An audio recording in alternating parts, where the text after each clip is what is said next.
Fix assets को depreciate करते हैं, डेप्रिशिएट यानी कि एक्सपेंस में ले जाते हैं। लेकिन पर तरीका होता है, अगर स्ट्रेट लाइन है हम उसकी लाइफ से डिवाइड करेंगे, जितनी उसकी लाइफ है। हमें पता है हमें मंथली डेप्रिसिएशन चार्ज कर रहे हैं ना यहाँ पर, तो लाइफ इसकी 60 मंथ्स है, तो कॉस्ट ले ली म्यूजिक की, कॉस्ट को 60 से डिवाइड कर दिया, तो एक महीना आ गया डेप्रिसिएशन 3000। तो अब इसकी एंट्री आपको बताया था, डेप्रिसिएशन की हमेशा एंट्री होगी डेप्रिसिएशन एक्सपेंस डेबिट और accumulated depreciation credit. But since it is music equipment है तो हम कहेंगे depreciation expense dash music equipment debit और accumulated depreciation music equipment credit. तो ये डेप्रिसिएशन एक्सपेंस इनकम स्टेटमेंट में चला जाएगा और एक्यूमुलेटेड डेप्रिसिएशन उसकी कॉस्ट से माइनस होके बैलेंस शीट में शो होगा। ठीक है, इस तरीके से ये सारे चलेंगे। और इसका देखो ये अभी जो मैंने आपको समझाया सारी चीजें, और यही सारे इसके सोल्यूशन, ये देखिए फर्स्ट पार्ट का देखिए, ये मैंने अभी आपको शेयर कर दूं। ठीक है, शेयर हो रही है फाइल?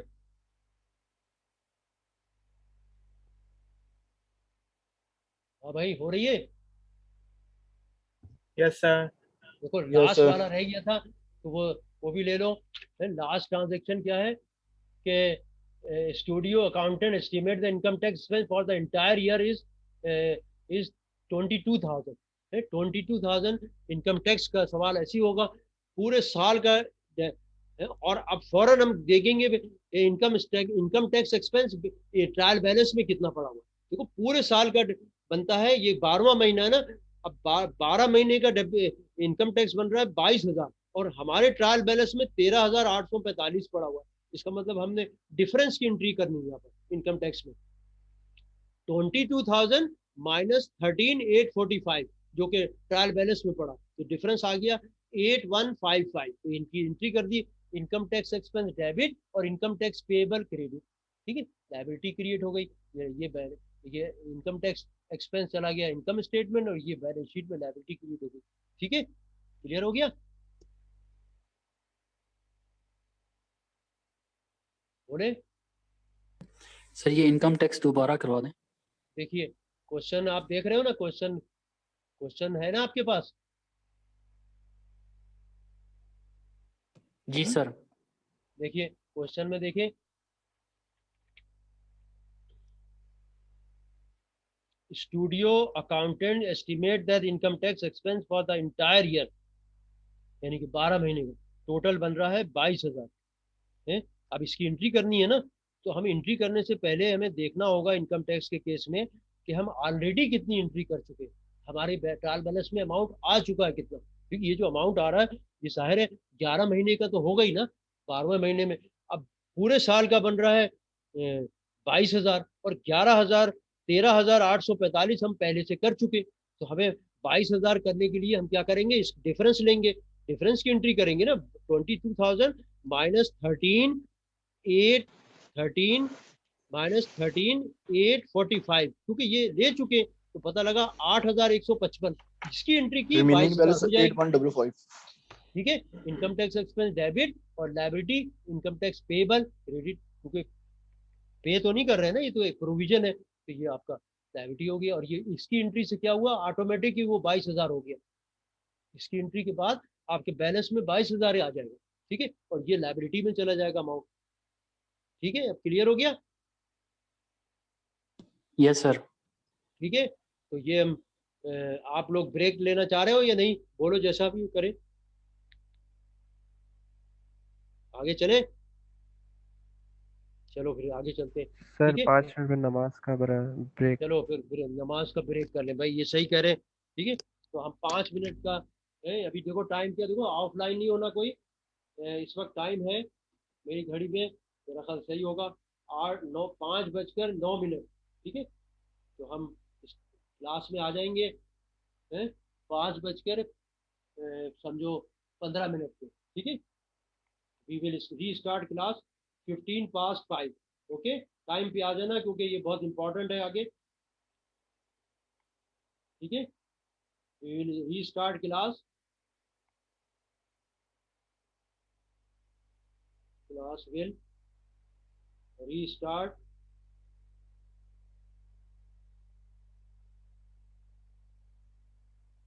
at, ये मैं मैसेज भी कर रहा हूँ 15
आवाज आ रही है मेरी? जी सर, आ रही है।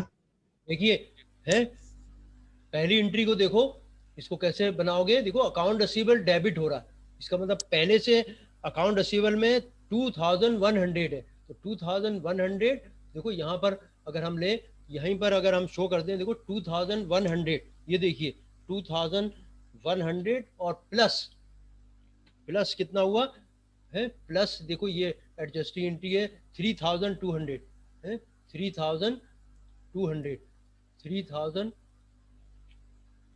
3200 ये प्लस हो गया 3200। तो ये देखिए ये एंट्री आपको देखो कितना बना 5300 आ गया है। 2100 पहले से ट्रायल बैलेंस में था अनएडजस्टेड में, 3200 तो 5300, देखो ये 5300 हमने यहाँ शो किया, एडजस्टमेंट इसमें ऐड हो गया, ठीक है, क्योंकि डेबिट हो रहा है, ये भी डेबिट था, ठीक है, कैश में तो कोई चेंज है ही नहीं ना होगा। अब सेकंड इसका देखो दूसरा एस्पेक्ट देखो एडजस्टिंग एंट्री का, देखो लेसन रेवेन्यू अर्न क्रेडिट हो रहा है 3200 से, और चेक कर लिया कोई लेसन रेवेन्यू अर्न और कोई अमाउंट नहीं है, ठीक है, एक क्रेडिट हो रहा है और लेसन रेवेन्यू अर्न है 3200। देखो गौर से देखो क्रेडिट, और पहले से लेसन रेवेन्यू अर्न में आपके पास कितना पड़ा हुआ है, लेसन रेवेन्यू अर्न में 154,355, 154 है, लेसन रेवेन्यू अर्न में 154 देखो है 154 और 154,375 पहले से मौजूद है, ठीक है, और ये प्लस फिर हुआ है, प्लस फिर हुआ, देखो यहाँ पर मैं वर्किंग भी शो कर दिया आपको, प्लस ये देखिए 3200 और क्रेडिट हो रहा है, प्लस हो रहा है इसका मतलब, ठीक है, तो ये फिर चलिए इसमें प्लस हो गया 3200, ठीक है, और ये देखो यही आप जमा करोगे है, ये देखो यही अमाउंट यहाँ आ जाएगा 1,57,000। देखो आप चेक कर लो 154,375 प्लस 3,200 ये हो गया 157,575, ठीक है, तो ये हमने एडजस्टिंग एंट्री ये दोनों कंप्लीट कर लिया पोस्ट कर, यानी कि समझो उसमें ट्रायल बैलेंस में ले लिया, इनकॉर्पोरेट कर लिया, ठीक है, क्लियर हो गई बात? क्लियर, समझ गए?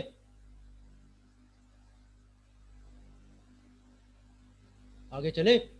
अब देखो insurance expense debit second entry देखो है, इसका मतलब इंश्योरेंस एक्सपेंस इंक्रीज हो जाएगा है, और तो कोई देखो इंश्योरेंस नहीं है, इंश्योरेंस एक्सपेंस डेबिट और अनएक्सपायर्ड इंश्योरेंस क्रेडिट, तो इंश्योरेंस एक्सपेंस डेबिट 400 से है, इंश्योरेंस एक्सपेंस डेबिट हो रहा है 400 से, तो इंश्योरेंस एक्सपेंस हमारे पास पहले से मौजूद कितना था, देखिए इंश्योरेंस एक्सपेंस मौजूद था हमारे पास, देखिए insurance expense already trial balance में है 4,400, 4,400, ठीक है, प्लस प्लस देखो ये देखिए 400 प्लस इसमें कर दिया है, प्लस 400 कितना हो गया अमाउंट,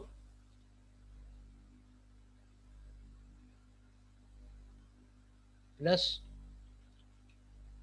400, ठीक है, देखिए ये कितना हो गया 4,800 हो गया, ठीक है, तो ये पोस्ट कर दिया हमने ट्रायल बैलेंस में, इसको इनकॉर्पोरेट कर दिया। ठीक है, डेबिट साइड पे आ गया।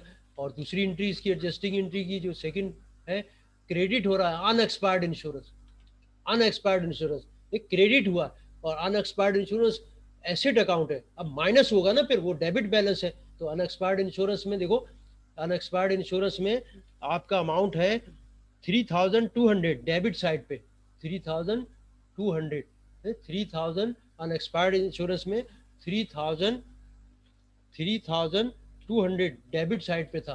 ठीक, अब ये माइनस हो गया, माइनस कितना माइनस हुआ 400, ये देखो क्रेडिट हो रहा है 400, इसमें से माइनस कर दिया तो आपके पास अब क्या बचा, -400। ठीक है, -400, ये माइनस किया तो आपके पास देखो कितना आ गया 2800 है। ये अनएक्सपायर्ड इंश्योरेंस भी देखो आपको वर्किंग करके भी दिखा दिया। ठीक है, तो ये आपकी ये एडजस्टिंग एंट्री दोनों के लिए एडजस्ट कर दिया। ठीक है, यहाँ तक क्लियर हो गया, समझ रहे हो ना सब?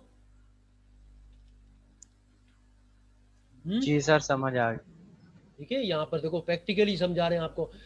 Music sheet, music supplies expense debit 250। अब फौरन देखा अनएडजस्टेड में कितना है, देखो डेबिट हो रहा है, शीट म्यूजिक सप्लाईज एक्सपेंस 250 से डेबिट है, और वहां पर भी डेबिट बैलेंस होगा। शीट म्यूजिक सप्लाईज कितना है, शीट म्यूजिक सप्लाईज एक्सपेंस है 780। देखो ट्रायल बैलेंस में देखो 780, शीट म्यूजिक सप्लाई 780। ठीक है, तो 780 में ये प्लस होगा, डेबिट डेबिट हो रहा है ना 780, देखो 780 और प्लस है, प्लस 250, प्लस 250। ठीक है, प्लस 250, तो कितना अमाउंट हो गया, इसको प्लस करोगे तो देखो 1030 हो गया, 780 प्लस 250, 780 अनएडजस्टेड से लिया तो 1 देखो 1010, इसको भी आपको यहाँ पर प्रैक्टिकली समझा दिया कैसे आया, तो ये एंट्री भी हो गई। ठीक है, राइट। अब आज क्रेडिट साइड का, इसी एंट्री का क्रेडिट क्या है, sheet music supplies credit, sheet music supplies already देखो डेबिट में 450, अब ये माइनस होगा ना, 450 है तो शीट म्यूजिक सप्लाईज, देखो शीट म्यूजिक सप्लाईज 450, देखिए 450 माइनस 250 है, 250 से क्रेडिट हुआ ये, तो अब क्या बचा, देखो 200 आ गया। ठीक है, तो ये एंट्री भी हो गई, आपको यहाँ पर समझा दिया, यहाँ पर वर्किंग करके भी बता दिया। ठीक है, क्लियर, समझ रहे हो ना सब? जी सर जी सर। ठीक है, अब आ जाओ, ये आपकी एडजस्टिंग एंट्री ये भी हो गया आपका। देखिए बाकी एज इट इज रहेंगे जो रह जाएंगे। ठीक है, आगे आ जाओ, डेप्रिसिएशन एक्सपेंस 3000 से डेबिट हो रहा है। ठीक है, डेप्रिसिएशन एक्सपेंस पहले से मौजूद है, देखो डेप्रिसिएशन एक्सपेंस है 33,000, तो 33,000 प्लस 3000, 33,000, ये देखो 33,000 प्लस 3000 प्लस 3000, कितना बन गया 36,000, ये देखो वही 36,000 आपको यहाँ शो कर दिया 36,000। ठीक है, 36,000 ये देखिए, तो ये एंट्री भी इसमें इनकॉर्पोरेट हो गई। ठीक है, प्लस है ये, यहाँ पर ऐसे ट्रायल बैलेंस बनाते हुए आप ये कर सकते हो। ठीक है, उसके बाद देखो इसकी दूसरी एंट्री है एक्यूमुलेटेड डेप्रिसिएशन है, ये देखो 3,000 से क्रेडिट हो रहा है, और पहले से वहाँ भी क्रेडिट में तो जमा हो गया ना दोनों में। ठीक है, क्रेडिट और ये भी क्रेडिट है, तो क्या होगा 75 प्लस, तो यहाँ पर क्या आ गया, देखो 70 आपका जो है पहले से मौजूद है कितना 33,000 है, पहले से मौजूद है एक्यूमुलेटेड डेप्रिसिएशन कितना मौजूद है, बोलो। 33,000। हाँ मैं देख लूँ इसे, हाँ 72,000। ठीक है, 72,000, देखो 72,000 पहले से मौजूद है, तो आपने इसमें प्लस कर दिया, ठीक है, 3000 को मजीद, तो ये हो गया आपका, प्लस कर दिया 72 है, 72,000 मौजूद है अनएडजस्टेड में, इसको प्लस किया 3000 से, तो ये 3000 से प्लस किया तो 75, ये देखो 75 आ गया, ठीक है, ये भी हो गया क्लियर, ठीक है। तो ये आपकी एडजस्टिंग एंट्री ये भी कंप्लीट हो गई, दोनों ये ले ली, ठीक है।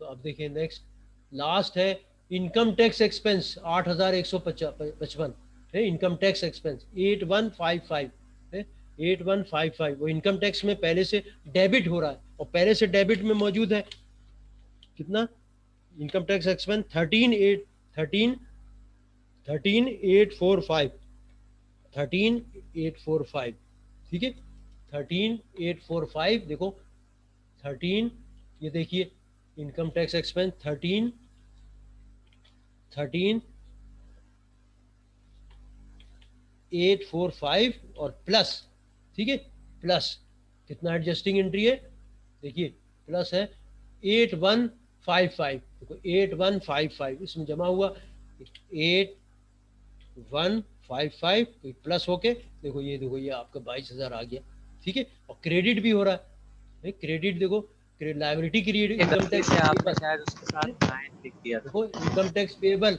8155 क्रेडिट हो रहा है, अब इनकम टैक्स ट्रायल बैलेंस में कितना दिया हुआ है पहले से, इनकम टैक्स पेबल में देखिए इनकम टैक्स पेबल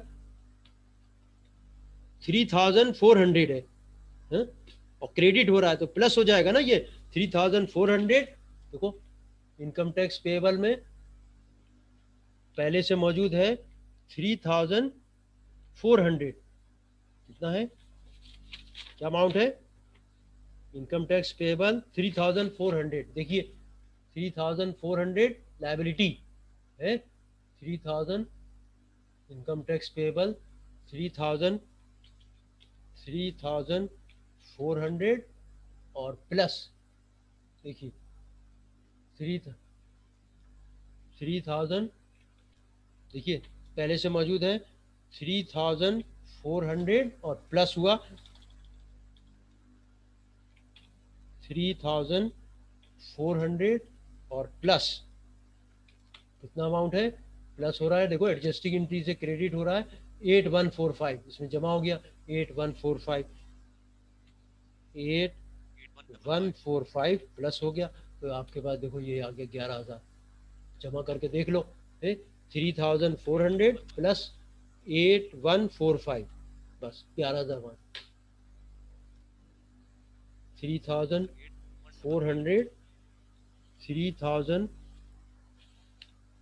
3400 प्लस कितना अमाउंट है 8155 प्लस 8155, सर 55 है लास्ट में, 45 नहीं।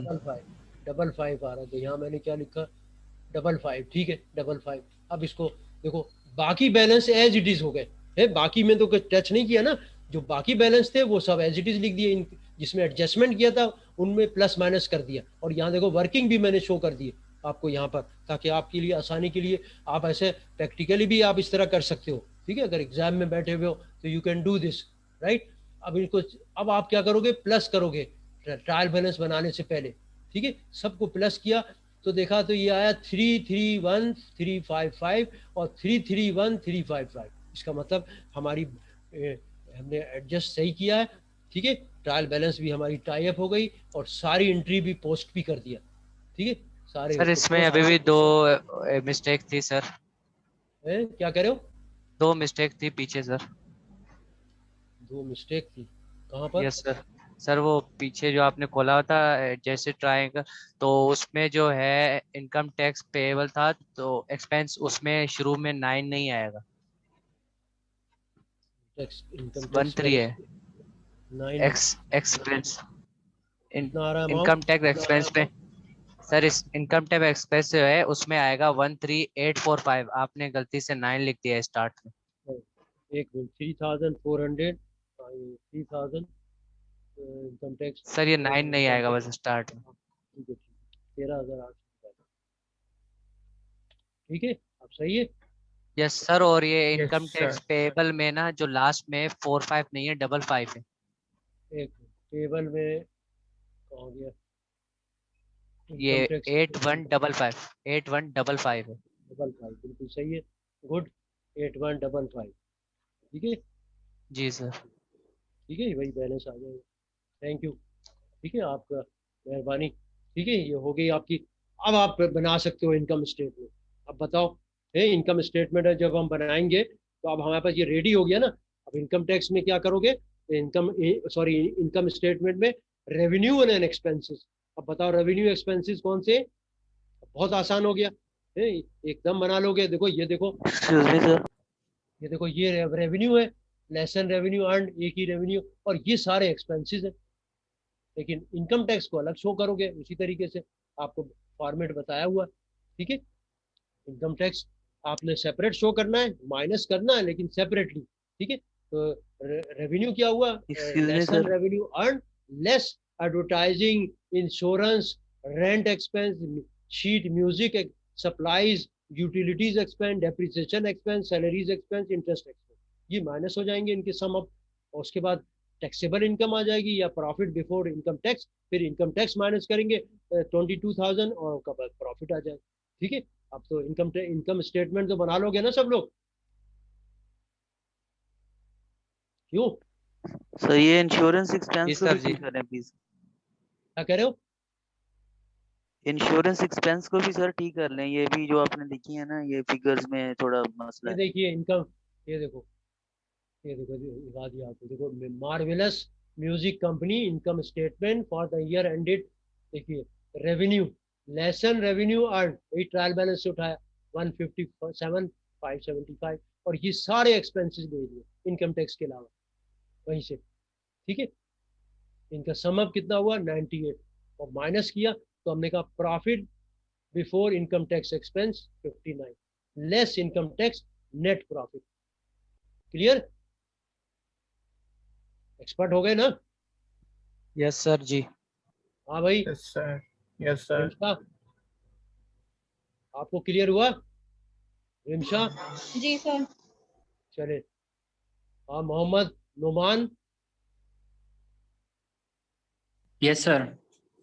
चले। अब आ जाओ, अब रिटेन अर्निंग्स लास्ट क्वेश्चन में नहीं बनाई थी, यहाँ पर रिटेन अर्निंग्स भी आपसे पूछी है, देखो क्वेश्चन में रिटेन अर्निंग्स, ठीक है, कैसे बनेगी रिटेन अर्निंग स्टेटमेंट। देखिए रिटेन अर्निंग स्टेटमेंट, ये देखिए ओपनिंग बैलेंस, एड प्रॉफिट, सब टोटल लेस डिविडेंड है, अगर डिविडेंड गिवन है, ऑप्शनल है, डिविडेंड अगर गिवन होगा तो माइनस होगा, अदरवाइज वही देखो। ये देखिए इनका retained earning statement for the year ended. देखिए retained earnings opening balance, opening balance क्या है, ये लास्ट ईयर का जो बैलेंस जो ट्रायल बैलेंस में दिया। अब रिटेन अर्निंग्स को हम अपडेट कर रहे हैं, जब साल खत्म हो गया, देखो बैलेंस, रिटेन अर्निंग्स का बैलेंस देखो ट्रायल बैलेंस में 56,600, ठीक है। ऐड प्रॉफिट, देखो ऐड नेट प्रॉफिट, यही नेट प्रॉफिट ऐड किया, ये जो ट्रायल इनकम 37,320, ये रीड, ये यहाँ पर ऐड कर दिया।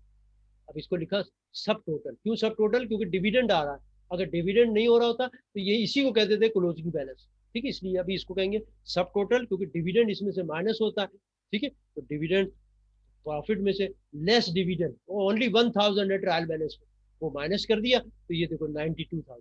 अब बैलेंस शीट में ये फिगर जाएगी 92,920 है, ये फिगर नहीं जाएगी 56 रिटेन। तो जो एक्सपेंस और रेवेन्यू का नेट इफेक्ट आपका आ गया ना इनकम स्टेटमेंट, उसका फिगर ऐड की और डिविडेंड को लेस कर दिया, अब ये रिटेन अर्निंग्स स्टेटमेंट आपकी रेडी हो गई, ठीक है।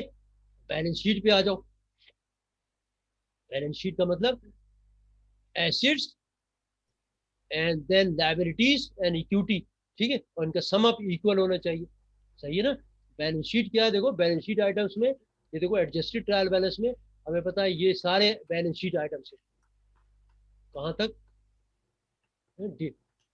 Dividend payable, interest payable, income tax payable, यहाँ तक अनअर्न्ड लेसन रेवेन्यू है। उसके बाद कैपिटल स्टॉक और रिटेन अर्निंग्स, रिटेन अर्निंग्स का बैलेंस बस यहाँ से नहीं उठाएंगे, बाकी का बैलेंस यहीं से आएगा, ठीक है। ये हम शो करेंगे कहाँ से, कैश एसिड पहले ये शो करेंगे, कहाँ तक एसिड हमारे है ये अकाउंट्स एक्यूमुलेटेड डेप्रिसिएशन तक है, कैश से लेके एक्यूमुलेटेड डेप्रिसिएशन, ये हमारे एसेट्स है। ये पहले हम शो करेंगे। देखिए बैलेंस शीट पे आ जाओ, come to the balance sheet. ये देखिए बैलेंस शीट है, यहाँ पर हेडिंग दिया सबसे पहले मार्वेलस, क्या कंपनी का नाम है, मार्वेलस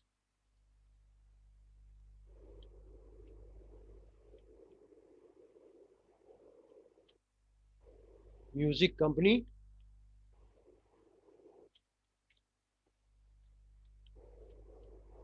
ठीक है, बैलेंस शीट एज ऑन, यहाँ पर आप लिखोगे एज ऑन या एज एट। ये देखो एसिड्स, सारे एसिड्स लिख दिए। करंट एसिड्स पहले देखो, कैश, अकाउंट रिसीवर, ये सब वही ट्रायल बैलेंस से अनएडजस्टेड से उठा रहे हैं। ठीक है, और यहाँ तक लिखा लास्ट कॉलम में। फिर डेप्रिसिएशन, जब इक्विपमेंट आएगा फिक्स एसिड तो उसको सेकंड लास्ट में लेके लेस एक्यूमुलेटेड डेप्रिसिएशन, ये माइनस किया तो ये नेट हो गया, और इसको फिर सम अप कर लिया।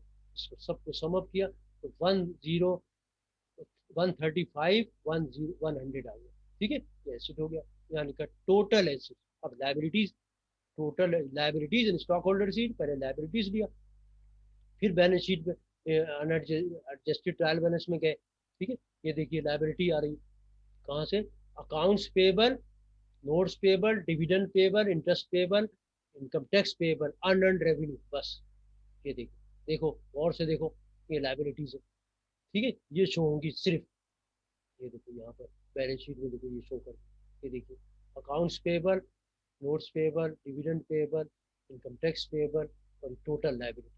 ठीक है, ये सब सम अप कर लिया। और अब capital stock, stock holder security, इसको स्टॉक होल्डर सिक्योरिटी भी लिख सकते हो, शेयर होल्डर सिक्योरिटी भी लिख सकते हो, ओनर सिक्योरिटी भी। ओनर्स में भी हम एस भी आएगा, ये भी याद रखो। ठीक है, और कैपिटल स्टॉक, और ये देखो रिटेन अर्निंग्स कहाँ से उठा रहे हैं, ये रिटेन अर्निंग स्टेटमेंट से। ये देखो 92,000, वरना टाई अप नहीं होगी, 92,000 दिया तो इसको समअप किया। टोटल स्टॉक होल्डर सिक्योरिटी, अब liabilities stock holder security sum up किया 135 100 135 एसिड्स, और ये बराबर हो गए। क्लियर,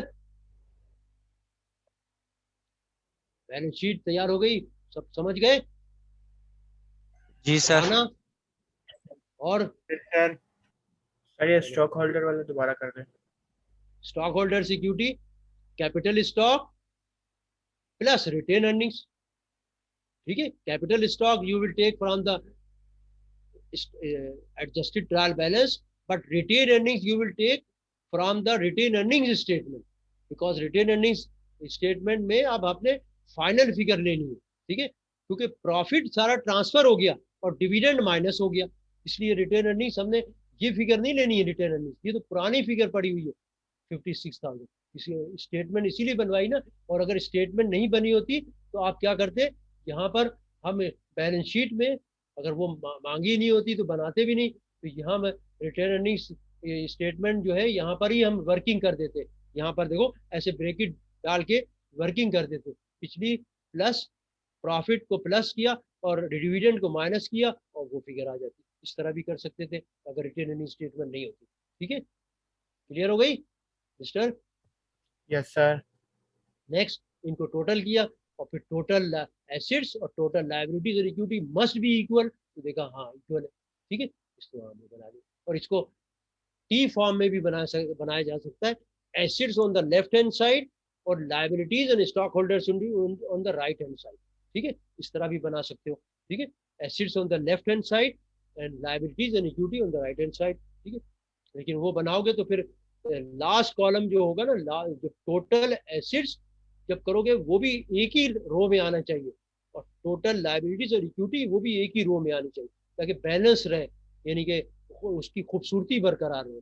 ऐसा नहीं ऊपर नीचे ऐसा हो। ठीक है, मेरी बात समझ रहे होगे ना। क्लोजिंग एंट्रीज, ठीक है, देखिए क्लोजिंग एंट्रीज, इसको कंप्लीट करने सवाल को, अभी है टाइम।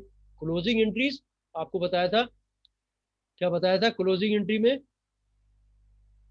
हाँ, क्लोजिंग एंट्री का मतलब क्या है मिस्टर रिजवान नूरुद्दीन, जवाब दीजिए। क्लोजिंग एंट्री में हम क्या करते हैं,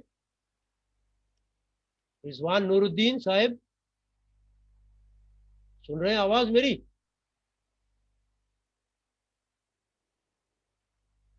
मिस्टर रिजवान, आप क्लास में नहीं बैठे हो? रिप्लाई। भाई ये क्लास में नहीं बैठे हुए मिस्टर रिजवान, इनकी इधर अटेंडेंस देख लीजिएगा आप। I request to mark him absent क्योंकि he is not sitting in the class. Saqib Ali, mister Saqib Ali,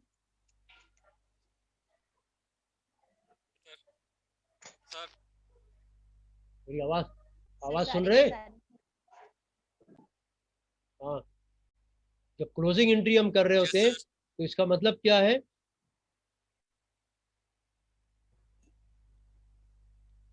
closing entry means closing entry का मतलब है कि we will close first step में रेवेन्यू अकाउंट को क्लोज करेंगे, सेकंड स्टेप में एक्सपेंस अकाउंट को क्लोज करेंगे, थर्ड स्टेप में फिर इनका जो प्रॉफिट होगा या लॉस होगा उसको क्लोज करेंगे रिटेन अर्निंग्स में।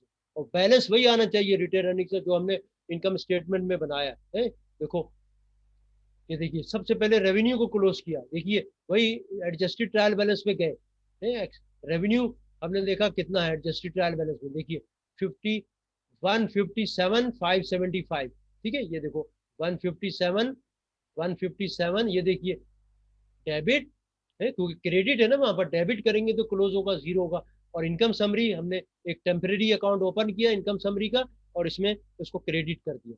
ठीक है, तो ये देखिए, ठीक है, और लिखा टू क्लोज रेवेन्यू। अब एक्सपेंस अकाउंट को क्लोज करेंगे, डेबिट बैलेंस है तो यहाँ क्रेडिट करेंगे। ये सारे एक्सपेंस हमने क्रेडिट कर दिए, सारे इंक्लूडिंग इनकम टैक्स। ठीक है, all expenses we close, credit कर दिया। देखिए एडजस्टेड ट्रायल बैलेंस में ये जो एक्सपेंस आ रहे हैं, ये देखिए कहाँ से कहाँ तक, ये देखिए ये एडवर्टाइजिंग से लेके और इनकम टैक्स तक सारे एक्सपेंस को क्रेडिट किया। ये देखिए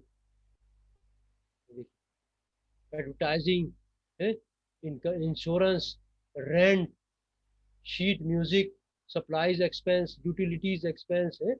एक्सपेंस अकाउंट को क्लोज करोगे, एसेट नहीं होना चाहिए। Salaries expense, interest expense, interest expense और इनकम टैक्स एक्सपेंस। और इसका सबका समअप देखा वो आ रहा है, कितना आ रहा है सबका समअप 120,255। ठीक है, क्लोज हो गया। और यहाँ लिखा टू क्लोज एक्सपेंस अकाउंट है, ये रेवेन्यू नहीं, to close expense account, expense account. Accounts या वर्ड इस्तेमाल करोगे, अकाउंट्स यहाँ लिखा देखो, अकाउंट सिंगुलर या प्लूरल लिखा क्योंकि एक से ज्यादा है। अगर रेवेन्यू भी एक से ज्यादा होते, जैसे लेसन रेवेन्यू अर्न के अलावा इंटरेस्ट इनकम भी आ सकती थी, तो फिर हम यहाँ भी अकाउंट्स का वर्ड इस्तेमाल करते हैं। ठीक है, हर चीज का एक बिल्कुल करेक्शन होनी चाहिए आपको। ठीक है, you are sitting, suppose you are doing office work, right, to close income summary account, और यहाँ लिखा हमने टू क्लोज, देखिए एक्सपेंस अकाउंट। अब इनकम समरी को क्लोज करेंगे। The difference between the these two, credit हो रही है 157 और डेबिट हो रही है 120। अब देखिए इनका डिफरेंस क्या है, क्रेडिट बैलेंस आएगा ना 157, ये देखिए, और 575 माइनस, वो डेबिट है ये क्रेडिट है, तो क्रेडिट में से ये माइनस किया तो 120, 255, यही प्रॉफिट आना चाहिए। 37 थी इनका डिफरेंस, क्रेडिट साइड का आना चाहिए, वही आ रहा है। देखो प्रॉफिट जो हमने निकाला था 37 है, मजे की बात है। ठीक है, तो ये देखो डेबिट कर दिया। कैसे करेंगे, इनकम समरी को डेबिट किया, अब इनकम समरी जीरो बैलेंस हो जाएगा इसके बाद, और ये रिटेन अर्निंग्स में देखो ट्रांसफर कर दिया, बुक्स में अब ट्रांसफर हो रही है। ठीक है, और क्लोज इनकम समरी अकाउंट। अब आपको बताया था कि डिविडेंड अगर है, इनकम एक्सपेंस क्लोज हो गए और लेकिन डिविडेंड अभी मौजूद है, इनको डायरेक्टली क्लोज करेंगे रिटेन अर्निंग्स में। रिटेन अर्निंग्स डेबिट, तभी तो कम होगी ना, और डिविडेंड क्रेडिट। ठीक है, टू क्लोज डिविडेंड अकाउंट। इस तरह क्लोजिंग एंट्री कंप्लीट हो गई आपकी। समझ गए सब? क्लियर हुआ? फातिमा, आपको क्लियर है? फातिमा, आवाज सुन रही है? सर क्लियर हो गया। अच्छा ठीक है, तो अब आपने देखो, अब ये एंट्री करने के बाद क्या हुआ कि आपकी अकाउंट्स में एक्सपेंस और रेवेन्यूज के अकाउंट जीरो हो गए। अब बुक्स में जीरो हो गया सब, और उसका नेट इफेक्ट ट्रांसफर कर दिया आपने रिटेन अर्निंग्स में। ठीक है, अब आपने कितना बड़ा काम किया। अब आपने क्या किया कि अभी आप ऑफिस में अपने को मौजूद बैठो कि you are sitting in the office है, you are the manager accounts है। अब आपने देखना है, अपने असिस्टेंट को बोलना है कि अब लेकर आओ मेरे पास adjusted post closing trial balance. ठीक है, क्योंकि स्टाफ बैठा हुआ है एंट्री के लिए नेक्स्ट ईयर की। ठीक है, अभी जनवरी चल रहा। ठीक है, अब आपने स्टाफ को बोला है कि आप पोस्ट क्लोजिंग ट्रायल बैलेंस लाओ। ठीक है, इस एंट्री इन क्लोजिंग के बाद अब वो पोस्ट क्लोजिंग में एक्सपेंस अकाउंट और रेवेन्यू अकाउंट तो आएंगे नहीं, ठीक है, इसलिए उसमें जीरो होगा तो शो भी नहीं होगा। ठीक है, अब वहां पर एसिड्स और लाइबिलिटीज और स्टॉक होल्डर सिक्योरिटी के अकाउंट होंगे और उनका समअप भी बराबर होना चाहिए। ठीक है, इसका मतलब आपने सब कुछ सही किया। ठीक है, समझ गए। अभी समझो आप अकाउंट्स डिपार्टमेंट में बैठे हो। ठीक है, आपके मैनेजर ने ऑर्डर किया, now please come with the post closing trial balance so that I can order to start entry for 2020. Okay, now you will prepare the post closing trial balance, yani कि you will leave all revenue and expense account and dividend account, the rest you will show and that must be equal on both sides. ठीक है, तो देखिए आपने क्या किया, उसी adjusted trial balance में से सारे रेवेन्यू एक्सपेंस को एक्सक्लूड कर दिया क्योंकि वो तो क्लोज हो चुके हैं और एक एक को इनपुट किया। ये सब एडजस्टेड ट्रायल बैलेंस में शो हो रहा है। ठीक है, उसी डेबिट साइड पे या क्रेडिट साइड पे सब कुछ शो कर दिया क्योंकि लायबिलिटी और एसेट को तो नहीं क्लोज कर सकते ना। ये उसने ला के दिखाया आपको और आपने देखा कि भाई देखो टोटल भी मिल रहा है, ये देखो रिटेन अर्निंग्स भी आ गया आपका और यहाँ टोटल लिख दिया आपने। ठीक है, और देखा कि हाँ भाई इक्वल है। ठीक है, 210 और ये रिटेन अर्निंग्स का बैलेंस आपने कहाँ से लिया, ये ट्रायल बैलेंस से नहीं लिया, ये रिटेन अर्निंग स्टेटमेंट से लिया। याद रखो है, ये रिटेन अर्निंग्स स्टेटमेंट से लेना, ये सिवाय इसके बाकी सब आपने एडजस्टेड ट्रायल बैलेंस से लेना। ठीक है, ये रिटेन अर्निंग स्टेटमेंट और उसके बाद समअप किया, देखा समअप किया तो देखा हाँ भाई मिल रहा। ठीक है, इसका मतलब आपने सारा काम सही किया और now you completed the adjusted trial post, इसको लिखेंगे पोस्ट क्लोजिंग ट्रायल बैलेंस। ठीक है, या आफ्टर क्लोजिंग ट्रायल बैलेंस, या लिखोगे मार्वेलस, उसी तरीके से वो कंपनी का नाम देंगे। ठीक है, सब चीजें और यहाँ पर हमने ले दिया, देखो मार्वेलस कंपनी।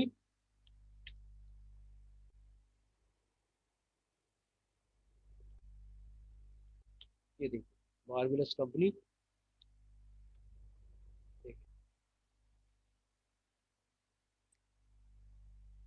ये देखिए। ठीक है,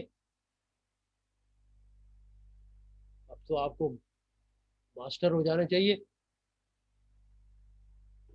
हाँ भाई, सबको क्लियर, सारे इसके हमने ABCDEFG सब करा दिया आपको।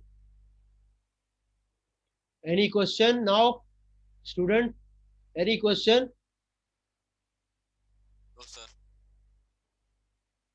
भाई एनी क्वेश्चन बोले भाई। फवाद? No sir. चलो, और मिस्टर क्या नाम है? सर। ठीक है, बिल्कुल क्लियर हो गया ना? Yes sir. ठीक है, I think now you can work in accounts department. Can you work? देखो मैंने आपको जो समझाता हूं मैं, I work in accounts department 29 years. I worked in accounts department 29 years in different industries and teaching for the last 15 years. ठीक है, तो मैं आपको प्रैक्टिकल अप्रोच से मैं आपको समझाता हूँ क्वेश्चन जो है स्टूडेंट को। ठीक है, प्रैक्टिकल अप्रोच से, राइट। ये सब चीजें इसीलिए मैं आपको से प्रैक्टिकल से मिलाता हूँ आपको। ठीक है, आप जब एक चीज सीख रहे हो तो you should be capable to, ultimately you have to work somewhere. ठीक है, तो आपको ये इस लिहाज से लेक्चर को लो कि आप क्लास में से इतना लर्न करो कि you can teach A level O level students plus BCom inter commerce plus get through in the examination, सारी अप्रोच से आप चलो, ठीक है। तो आई होप कि आपको नेक्स्ट क्लास जो होगी हमारी इंशाल्लाह, अब मैं समझता हूँ कि आपको सर्विस इंडस्ट्री से रिलेटेड अकाउंटिंग साइकिल, तो ये सब कुछ क्लियर हो गया ना सबको। अब कुछ और आप कोई एक्सरसाइज करना चाह रहे हो या फिर मर्चेंडाइजिंग बिजनेस पे चले आप नेक्स्ट क्लास से? हाँ भाई सीआर। सर इससे रिलेटेड एक दो क्वेश्चन और कर लेते हैं, हमारे लिए बेहतर होगा आई थिंक सो दैट। अच्छा चलो फिर देखते हैं, फिर एक क्वेश्चन और कर लेंगे, ठीक है। ये कंप्रीहेंसिव क्वेश्चन था, ये आपका क्वेश्चन 4 क्वेश्चन 3, ठीक है। फिर भी हम देखते हैं। और एक क्विज जो मैंने आपको कराया वो भी आपके लिए बहुत इंपॉर्टेंट था, ठीक है। क्विज जो है, जितने भी क्विज़ करा रहे हैं, मैंने बताया आपको 10 क्विज़ भी हम कराएंगे, ठीक है। यानी कि 100 क्विज़ क्वेश्चन होंगे, इन सबको आपने समझना है। आप फौरन लिंक अप करोगे, ठीक है। देखो एक मैं एडवाइस करूंगा है, मेरी बात को जरा गौर से सुनो, फिर हम क्लास को एंड करते हैं।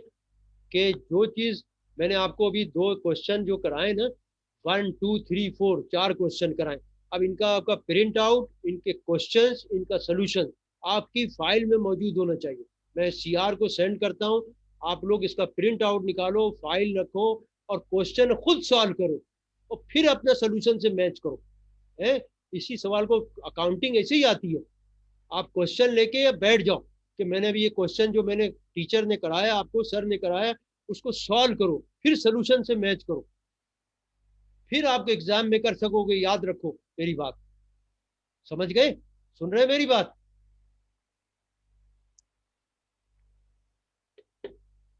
ठीक है।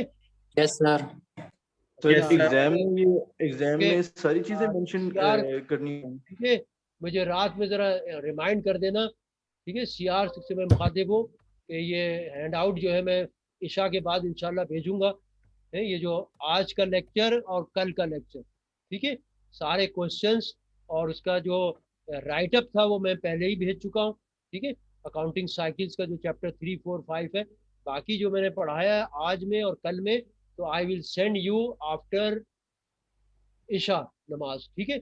एंड अगर मैं 9 साढ़े 9 बजे तक 10 बजे तक नहीं भेजता हूँ तो मुझे रिमाइंड कर देना। सीआर से मेरी आवाज़ सुन रहे हैं? जी सर। ठीक है, आप लोग मुझे रिमाइंड कर देना। 10 बजे तक अगर नहीं भेजा तो मुझे रिमाइंड कर देना, ताकि मैं फिर आपको आज ही भेज दूं। और फिर जिस आप लोग ने प्रिंट आउट सिर्फ ग्रुप में नहीं भेजना है, ठीक है, आप अपने दोस्तों को जो आपके पास ईमेल वगैरह है उस पर भी भेज दो, ताकि आप लोग प्रिंट आउट लो, एक फाइल मेंटेन करो अगर पास होना चाहते हो, ठीक है। वो ये इसकी आपकी क्लास और इसके नोट्स आपको पास करने के लिए एनफ होंगे, ये याद रखो, सर। ठीक है। लेकिन आपके पास सारी चीजें फाइल में होनी चाहिए मौजूद। एक बुक बनाओ, बुक, और खुद सॉल्व करोगे और फिर इसको मैच करोगे मेरे सोल्यूशन से, ठीक है। सही है? Yes, sir. Sir if you don't mind can I ask you something? क्या कह रहे हो? हेलो। हाँ, एक मैं पूछ रहा था कि ये जो मेरे लेक्चर हैं ये उस पे पोर्टल पे भी आ रहे हैं ना सब? है? हाँ रिंशा, ये अपना सीआर बताएं कि पोर्टल पे भी जी मौजूद है सर ना? आ रहे हैं। हाँ, क्योंकि उन्होंने जी सर आ रहे हैं सारे। ठीक है ठीक है ठीक है, आज का भी ये सब आ जाएगा, क्योंकि वो बता भी रहे थे सर के पिफा के मैनेजमेंट के हमने पोर्टल पे लोड कर दिया है, ठीक है। उससे भी आप फायदा उठाओगे, ठीक है। तो ठीक है, फिर हम एंड करें क्लास को। मजा आया क्लास में? मेरा सवाल है सर एक। Yes, sir. बहुत मजा आया आज। Have you all enjoyed and learned in the class? Yes, sir. Okay, फिर अल्लाह Yes, हाफिज, Allah take Hafiz, care, sir. अपना ख्याल रखें आप लोग। अल्लाह सर हाफिज। हमारी तो सुन लें। अल्लाह हाफिज। अल्लाह हाफिज। सर जी एक क्वेश्चन था, मैं कुछ पूछना चाह रहा था। जल्दी से बोलो। सर मैं ये पूछना चाह रहा था कि हमने कोई बुक तो ली नहीं है, तो कंफर्म है कि पेपर इसी में से आएगा जो आप हमें स्टडी करवा रहे हैं? इंशाल्लाह। लेकिन आप बुक, आपको मैंने बुक लेने को तो मना नहीं किया, बुक भी मैंने आपको बताई हुई है कौन सी बुक लो। सर मैं आज बुक लेने के लिए गया था, लेकिन मुझे जो है ना 17 एडिशन बुक नहीं मिल रही थी। वो कह रहे ये पुरानी बुक है तो बहुत मुश्किल से ही मिलेगी, अगर किसी से मिलेगी तो। 17 तो होगी यार, उससे आगे की आ गई किताब। आप कहाँ लाहौर में रहते हो, किधर रहते हो? सर मैं लाहौर में रहता हूँ। यार लाहौर का तो उर्दू बाजार कराची के उर्दू बाजार से कहीं आगे है। मैं लाहौर में 5 साल रहा हूँ, तो आप उर्दू बाजार जाओगे तो आपको 100% किताब मिल जाएगी। नहीं सर, मिल चलें सर, गई इंशाल्लाह मैं कल बुक। फिर ट्राई करूंगा। मैं फिर उर्दू बाजार आपको जाना होगा, ये बता दूं मैं। उर्दू बाजार लाहौर का ऐसा है कि उससे अच्छा बाजार कोई भी नहीं है, मतलब लाहौर के उर्दू बाजार के टक्कर में। नहीं सर, मिल गई थी 17 एडिशन, बहुत इजीली मिल गई थी। क्या है 17 एडिशन? मिल गई थी। मिल गई, देखो इनको मिल गई। ठीक है, आप कह रहे हो नहीं मिल रही है, वो आपको 17 एडिशन भी लो। नहीं सर, ये मैं मुल्तान में इंशाल्लाह नहीं मैं सर, उर्दू बाजार नहीं मुल्तान गया में था। भी नहीं मिली सर, बुक तो ये है ना हमें। आईसीएमए को डील कर रही है ना बुक शॉप्स, वहां पे गया था लेकिन उनके पास नहीं थी। वो कह रहे थे हमारे पास अप टू डेट चलती रहती हैं, जो पुरानी होती हैं वो हम जो है ना नहीं, वो रिकवर उर्दू कर देते बाजार हैं, वो नहीं जाओगे तो रखते मिल हैं। जाएगी, मैं बता रहा हूँ। अच्छा, चलें दूसरा सर, ये कि इंशाल्लाह सर मैं कल नंबर से 2 देखो, ये किताब आपकी इतनी बेनिफिशियल है कि यही बुक आपको फाइनेंशियल अकाउंटिंग जब पढ़ोगे ना, उसमें भी ये काम आएगी किताब। ये जो ऑथर है ना, इसको कहते हैं फादर ऑफ अकाउंटिंग, ये ऑथर जो है, क्योंकि इसका ऑथर इससे पहले था मेक्स एंड मेक्स। ठीक है, मेक्स एंड मेक्स के बाद इसके जो है बच्चों ने किताब ये निकाली है इस नाम से ना। पहले ये आती थी मेक्स एंड मेक्स के नाम से। इनके बाप ने जो किताब थी उसको मानते थे, मेक्स एंड मेक्स को फादर ऑफ अकाउंटिंग उसको कहा जाता था। ठीक है, उसी के बच्चों ने ये किताब निकाली। मैंने इतनी इंपॉर्टेंट बुक आपको भेजी है, और ये very important book, very useful book, बहुत अच्छी किताब है ये किताब भी ले लो, और साथ साथ मेरे नोट्स आपके लिए एनफ होंगे, और किताब आपके नेक्स्ट फाइनेंशियल अकाउंटिंग में भी काम आएगी। ठीक है, ये किताब ज़ाया नहीं जाएगी, तो 300-400 की किताब है।